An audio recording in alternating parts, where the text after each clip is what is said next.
আমি 20 রাকাত তারাবি পড়ছি রমাজানে, যারা 8 রাকাত পরে কোনোদিন বিরুদ্ধে বলি নাই।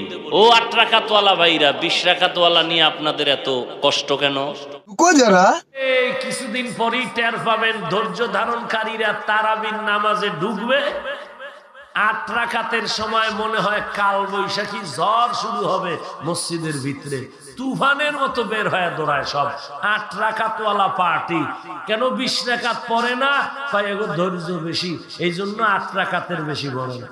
ओ भाई मारो मुझे, मारो मारो मुझे, मारो मारो नहीं, ये मजाक हो रहा है। एक सेकंड यार, मजाक हो रहा है। আমি গুলশানে জুমা পড়াই, রমাজানের আগে আগে বলে দেই 8 রাকাতের পার্টি মসজিদের ভিতরে খারাবা না, সব বারান্দার সিফা গল্লিতে খারাবা।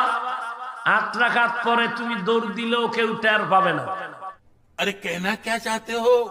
কিন্তু ভিতরের কাতারে ঢুকিয়ে 8 রাকাতের পরে দৌড়াইয়া যাবা, অন্য মুসল্লিদের নামাজের ভিতরে খুশু খুজু নষ্ট হবে। এর দায় 8 রাকাতওয়ালা ফিতনাবাজেরা। गजब बेइज्जती है। ये फंस गया सीएम। আসতে বলেন কেন?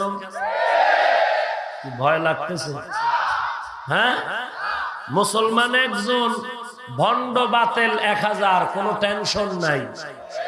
क्या सीन है, वाह क्या सीन है।